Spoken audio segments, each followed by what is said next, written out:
기독교 신자의 정체성에 관한 그런 질문을 하게 되면 가장 많이 이제 표현하게 되는 그런 표현 중에 하나가 하나님의 자녀다라는 것일 겁니다. 물론 당연히 성경이 가르치고 있는 내용입니다. 오늘 본문 앞선 그 16절에 보면 성령이 친히 우리의 영과 더불어 우리가 하나님의 자녀인 것을 증언하신다라고 하셨습니다.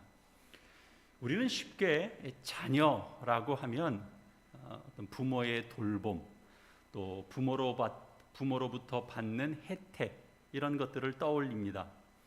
특별히 능력 있는 부모를 둔 자녀라면 다방면에서 좀 고생을 덜 하기도 하고 경우에 따라서는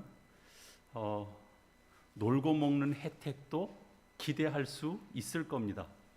근데 세상에서 능력 있는 부모 정도가 아니고 전능하신 하나님을 아버지로 모시고 있는 그의 자녀라고 증거되고 있는 이 오늘날의 그러면 신자들은 그러면 어떨까요? 그야말로 놀고 먹을 수 있는 존재가 되어야 되지 않겠습니까? 그런데 사실 실제로 성경은 우리가 그런 생각을 할 만한 어떤 여지를 주고 있지 않다라는 것을 우리는 기억해야 됩니다. 우리가 하나님의 자녀다라고 하는 증언과 동시에 바로 무슨 표현이 바로 따라 나오냐 하면 자녀이면 상속자 곧 이게 성경도 그렇고 우리가 무슨 표현을 할 때도 그렇지만 이렇게 곧 이렇게 표현이 되면 사실은 이어지는 내용이 이제 더 중요한 겁니다. 다 압축해서 곧 이후의 내용에 이제 다 초점이 맞춰지는 거죠. 이 곧 하나님의 상속자요 그리스도와 함께한 상속자니 우리가 그와 함께 영광을 받기 위하여 고난도 함께 받아야 할 것이니라. 매일 빈둥빈둥 먹고 노는 것이 아니고 그 기업을 이을 상속자로서 훈련을 받아야 되는 사람들이다라고 가르치는데 초점이 있습니다. 여러분 이해되시죠?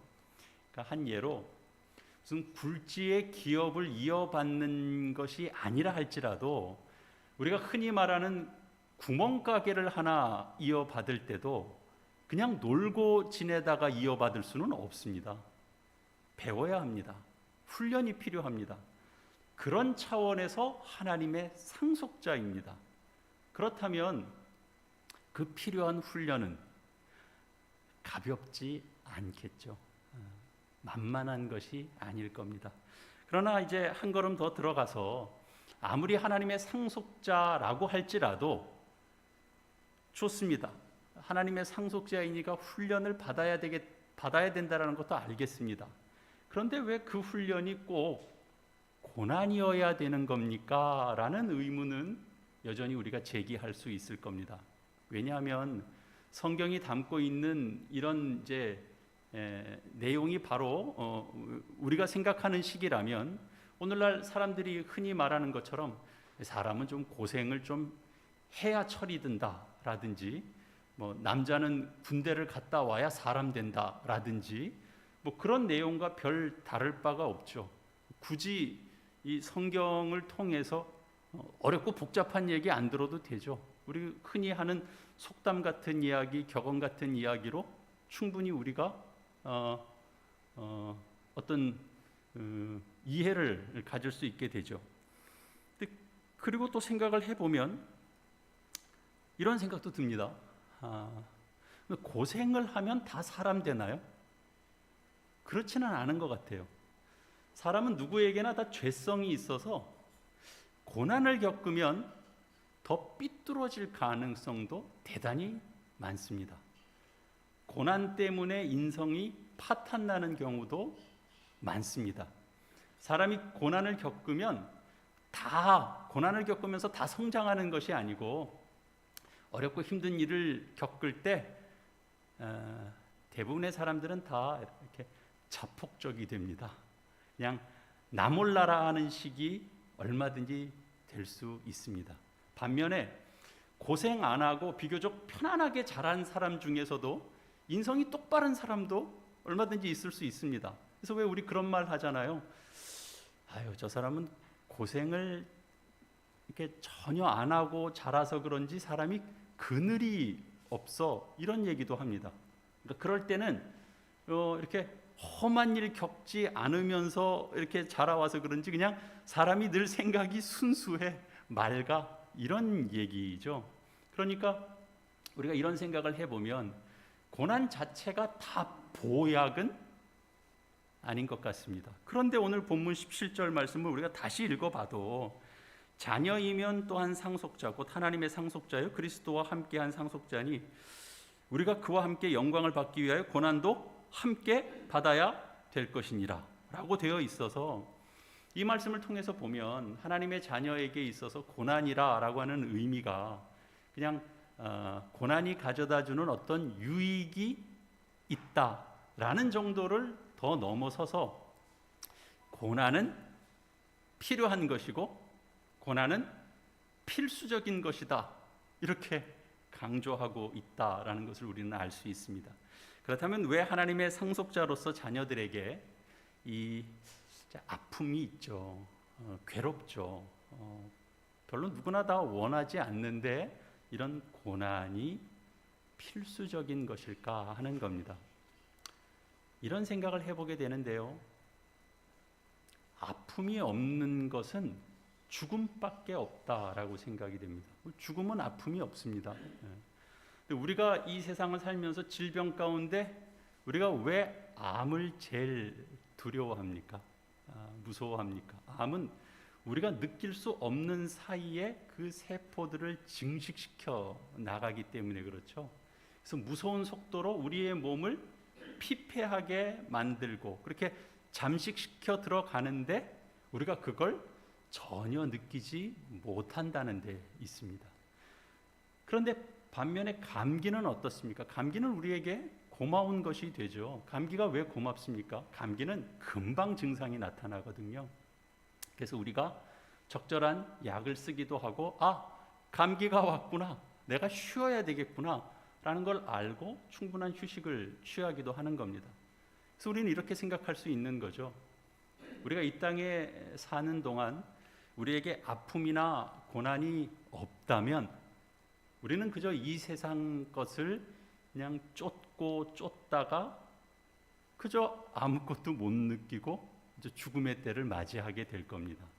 느끼고 인식하고 알아채지 못하는 사이에 피폐해지는데 그 죽음의 자리, 그 멸망의 자리를 우리가 알지 못하는 자리에 그냥 그 사이에 이루고 말 것입니다. 근데 우리에게 아픔이 있기 때문에, 그리고 그 아픔을 감지할 수 있기 때문에 그 아픔이라고 하는 문제가 이젠 통로가 돼서 하나님을 찾는 일들이 일어나게 되는 거죠. 그렇게 볼 때 고난은 감사한 것이 되는 겁니다.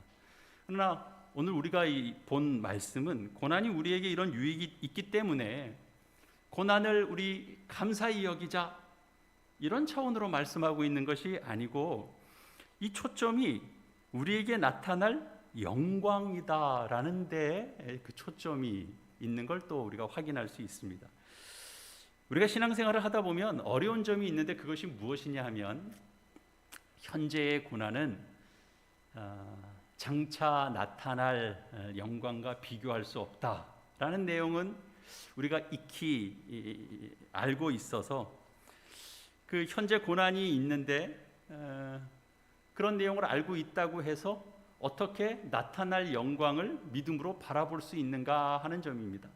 성경이 하는 내용은 알겠는데 실제로 우리가 겪어보면 현재 고난이 있으면 그냥 고난에 다 우리가 매몰되어 버리지, 고난이 왔구나, 내가 장차 나타날 영광을 바라봐야 되겠구나, 그렇게 안 되더라는 거죠. 현재는 고난이 우리를 누르고 엄습하고 있는데 장차 나타날 영광을 우리가 어떻게 바라봅니까?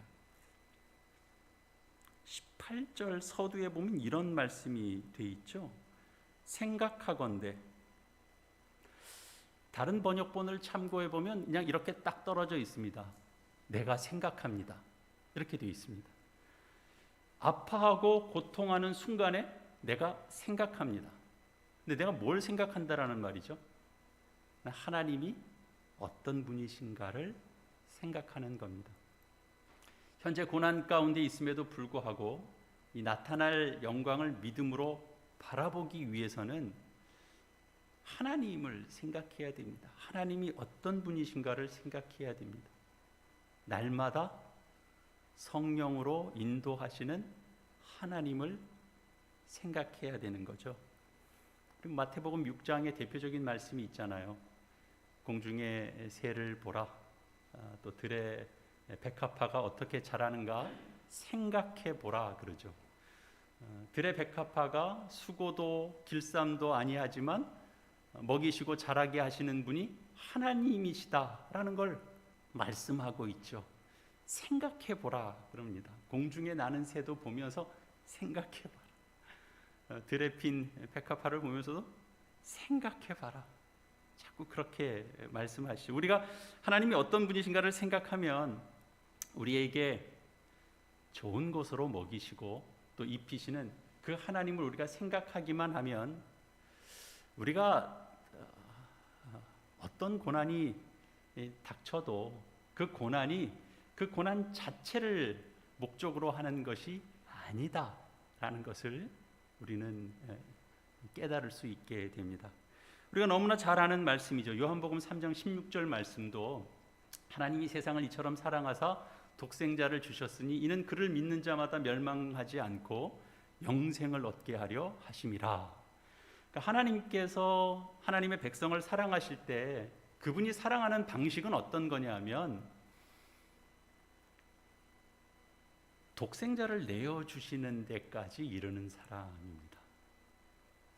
그러니까 하나님께서 어떤 분이신가라는 것을 생각하는 것은 고난이 있는 우리의 신앙생활에 정말 더없이 중요한 부분임에도 불구하고 쉽게 간과하는 부분이 되기도 합니다. 우리는 늘 이 하나님의 사랑, 우리를 끊임없이 사랑하시고 우리에게 복 주시기를 위하여 끊임없이 간섭하고 계시고 개입하고 계시는 하나님을 우리는 놓치지 말아야 됩니다. 로마서 8장 18절 말씀이 우리에게 분명하게 전하고 있는 내용 가운데 우리가 가장 중요하게 이해해야 하는 것은 고난을 통과하면 그 고난 끝에 오는 현재의 고난과 비교가 되지 않는 나타날 영광, 그것이 도대체 무엇인가 하는 점입니다. 나타날 영광, 찾아올 영광, 얻게 될 영광, 그 영광이 도대체 뭐냐는 거죠. 그것은 바로 우리 믿는 자들의 신분에 관한 것입니다. 그것이 바로 하나님의 아들이 되는 영광이요, 그것을 다시 곧 이렇게 해서 성경이 묶어놓은 표현이 하나님의 상속자가 되는 영광입니다. 그러나 이제 하나님의 말씀이 우리의 신분에 관해서 이렇게 확증하고 또 보증할 때는 언제나 그러니까 너희는 이제부터는 놀고 쉬고 그냥 마음 편히 지내도 된다, 이런 차원으로 주시는 것이 아니고 늘 그 신분에 걸맞는 사람이 되어야 된다라고 하는 차원에서 늘 권면하고 있다라는 것을 우리는 잊지 말아야 되죠. 하나님의 자녀가 된 우리 모두는 하나님의 기업을 이을 상속자의 영광을 누리게 되는 사람들이 되는 겁니다. 이 감격과 감사가 우리 속에 있음과 동시에 우리는 상속자로서 걸맞는 자리에 이르기 위한 훈련이 필요한 거죠. 여러분, 훈련, 그러면 훈련이라는 말 자체에 뭘 담고 있죠? 고난을 담고 있죠. 우리 임서희 성도님 따님이 이제 소율 양인데 이 현대 무용을 이제 전공하려고 하는 그런 이제 꿈과 비전을 가지고 있습니다. 그걸 목표로 삼고 열심히 훈련 중입니다. 보니까 보통 바닥을 구르는 게 아니더라고요. 무슨 고전 무용을 하면 이렇게 아주 우아하게 발놀림, 손놀림만 하면 될 것 같잖아요. 근데 현대 무용은 몸을 엄청 굴려야 되더라고요. 그러니까 뛰었다 내렸다를 수십 번 해야 되고, 착지해야 되고, 또 착지하면 또 바로 굴러야 돼요. 서 있는 걸로 뭐 표현할 게 없습니다. 그렇게 뭔가 몸으로 표현을 하죠. 그렇게 한번 굴렀다가 딱 쓰면 비틀거리면 안 돼요. 비틀거리면 바로 감점이에요. 그러니 그거 구르고 안 비틀거리게 하기 위한 훈련을 계속 할 거 아닙니까? 그러니까 온 몸이 이제 멍투성이죠. 취미로 무용을 하려고 하면 그렇게 할 필요는 없죠. 무슨 이렇게 온몸에 멍이 들고 그렇게 수십 번 반복할 필요는 없죠. 재밌게 할 정도로만 하고 끝내면 되죠. 그러나 전문인의 위치에 있으려고 하면 멍이 들어야 되는 거죠. 멍이 들고 낫기를 반복하는 일이 당연히 필요한 거죠. 고난이 없는 훈련은 훈련으로서의 가치가 없습니다. 그렇기 때문에 고난 가운데 훈련되어지는 거죠. 근데 고난이 없는 훈련을 바라는 자가 있다면 그것은 그냥 훈련받기를 거부한 겁니다. 나는 훈련받기를 원하는데 고난은 없으면 좋겠다. 이건 말이 안 되는 거죠. 그래서 하나님의 자녀들을 고난 가운데 두시는 것은 하나님께서 그의 백성, 그의 자녀들을 다스리는 방식이다. 하나님께서 그의 자녀들을 다스리는 방법이다라는 것을 우리가 이해해야 됩니다. 그러면 뭐가 고난인가요? 뭐 앞에는 그냥 그럼 육체적으로 그 육체 노동을 하는 그런 이제 고난인가요?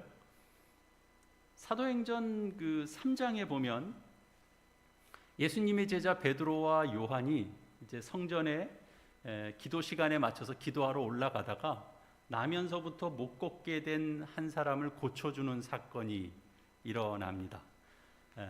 나사렛 예수 그리스도의 이름으로 일어나 걸어라 라고 하면서 그 손을 잡아 일으키니까 그 발에 힘이 들어가고 그래서 걷기도 하고 뛰기도 하는 일이 벌어집니다. 그래서 그 일로 해서 이제 하나님을 찬양하는 일이 이제 벌어졌어요. 그 사건의 중심에 베드로와 요한이 서 있는 거죠. 근데 그 이야기가 끝나고 나서 바로 4장으로 넘어가면 어떤 내용이 전개되느냐 하면 이 일로 인해서 그 당시 종교 지도자들로부터 불림을 받고 미움을 받고 학대를 당합니다. 사도행전 4장 말씀으로 잠깐 찾아가 보겠습니다. 로마서에서 앞쪽으로 조금 넘기셔서 사도행전 4장 17절 말씀입니다. 신약성경 192페이지입니다.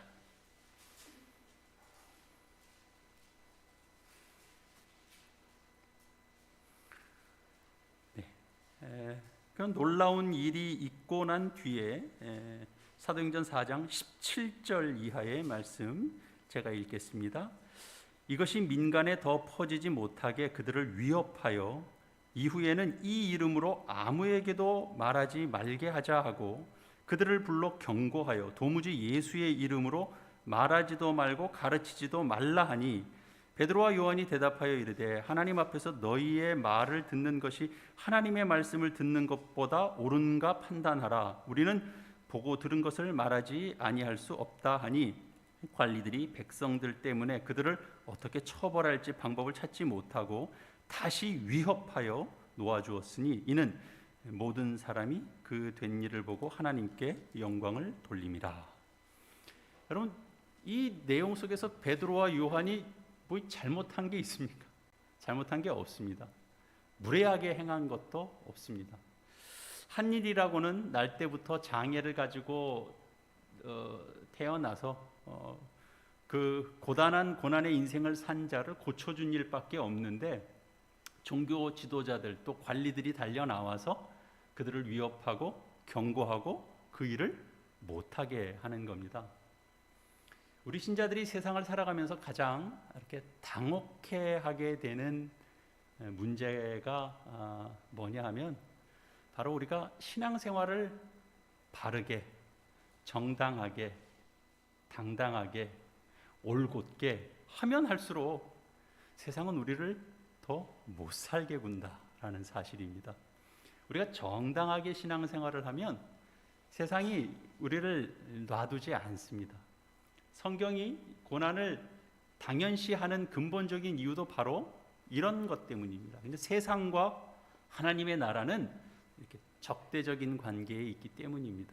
그래서 예수님께서 이렇게 말씀하신 바가 있죠. 세상이 너희를 미워하면 너희보다 먼저 나를 미워한 줄을 알라라고 말씀하셨습니다. 그러면서 너희가 세상에 속하였더라면 세상이 자기의 것을 사랑할 것이나 너희는 세상에 속한 자가 아니요 도리어 내가 너희를 세상에서 택하였기 때문에 그래서 세상이 너희를 미워하느니라.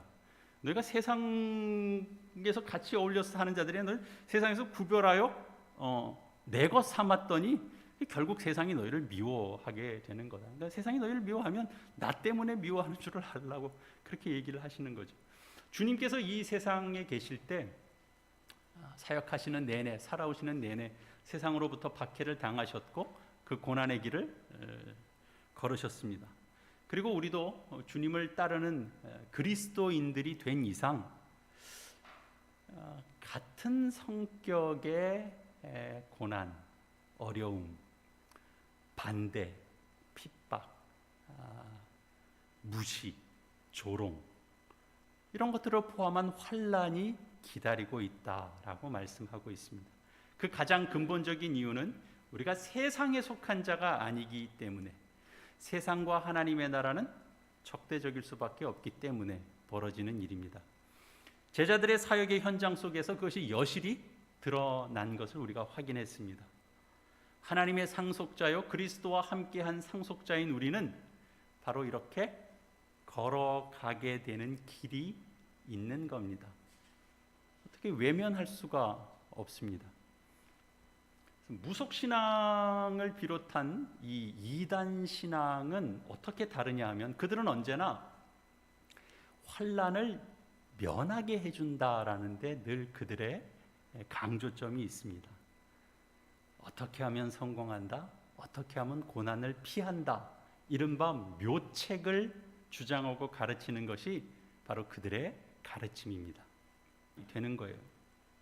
근데 성경의 가르침은 잘 나가다가도 예수님을 믿으면 아까 그랬잖아요. 본질적으로 이 세상과 부딪힐 수밖에 없어요. 세상과 부딪히기 때문에 어려움을 겪게 되죠. 그래서 이거 정말 예수를 계속 믿고 나가야 되는지, 이거 예수를 안 믿다가 믿으려니까 진짜 힘드네. 그냥 옛날 생활로 돌아가야 되는지 이 고민을 늘 해야 되는 그 순간들이 다 있는 겁니다. 그래서 제가 농담 반 진담 반으로 늘 하는 얘기가 그거잖아요. 임산부와 노약자들은 늘 생각을 해야 된다고. 이 길을 따라가야 되는지 안 따라가야 되는지 늘 위험이 있어서. 성경은 고난과 고통을 면케해 준다고 약속하지 않습니다. 오히려 고난이 있을 거다. 아픔이 있을 거다. 너희 삶의 괴로운 문제를 가지고 나가야 될 것이다. 그렇게 말씀하고 있습니다. 오늘 본문 그와 함께 영광을 받기 위하여 고난도 함께 받아야 할 것이니라 이렇게 되어 있는데 여러분 사실 이 말을 달리 말하면 그와 함께 고난을 받는 것은 그와 함께 영광도 받고자 함이니라. 말씀이 사실은 그런 내용인 겁니다. 그러니까 영광을 받기 위해서 고난도 함께 받아야 될 것이다 이렇게 얘기하니까 갑자기 꼭 영광 받는데 꼭 고난은 꼭 받아야 되나 이런데 말을 좀 바꿔보자고요. 그와 함께 고난을 받는 것이 그와 함께 영광을 받기 위해서 가는 길이다. 그렇게 우리에게 말씀해 주는 겁니다. 그것은 피할 수 없는 하나님의 방식입니다. 그래서 하나님의 자녀라고 부름받는 자들은 그 길을 달려갑니다. 걸어갑니다. 힘들지만 그 길을 외면하지 않습니다. 걸어가는 길에 필연적으로 우리는 훈련을 받게 됩니다. 그 훈련 싫다고 도망가지 않습니다. 골로새서 1장 24절 말씀 한번 찾아보겠습니다. 뒤로 조금 넘기셔서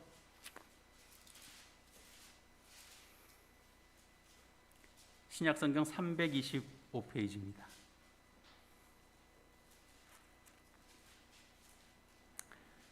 골로새서 1장 24절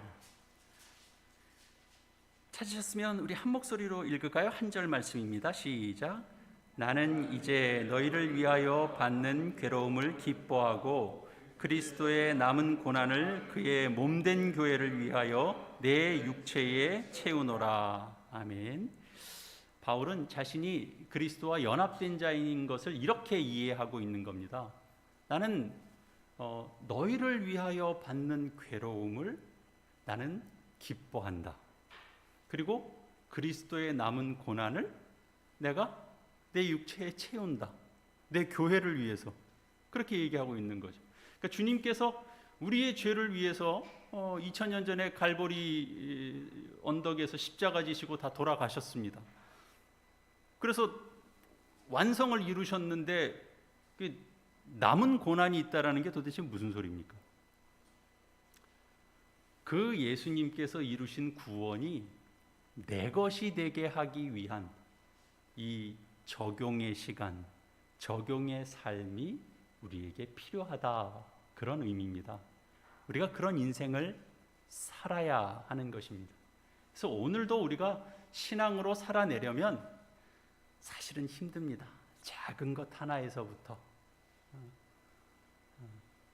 고민도 하고 기도도 하고, 그리고 신앙의 자리를 이렇게 지켜내려고 할 때 이렇게 좀 고달픈 것도 우리에게 느껴집니다.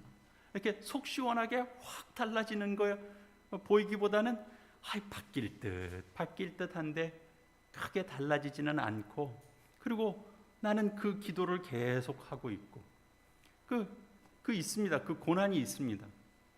좋은 일을 하고 나서 오해받는 일들도 있고, 당신 똑바로 해?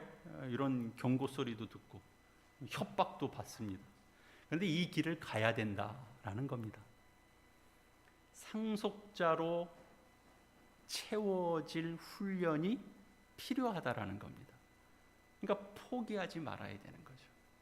내 육체에 채우는데 앞에 아무것도 없이 고난을 내 육체에 막 채우는 게 아니라 교회를 위하여, 교회로 묶어진 이 공동체를 위하여 이 수고로움과 또 하나님께서 내 삶 속에 이렇게 적용시켜 나아가는 인생을 살기 위해서 묶어진 자리를 지켜내는 일들이 필요한 거죠. 그것이 내가 채워지는 겁니다. 그것으로 교회가 이 험한 세상에 세워지는 것입니다. 우리가 교회를 위해서 애써야 되죠. 가정을 위해서도 우리가 눈물을 흘려야 됩니다. 우리가 부모 노릇해야 되는 겁니다. 안 보일 건 안 보여야 되고요. 또 그 앞에서는 그러면 어때? 이럴 수가 없는 겁니다.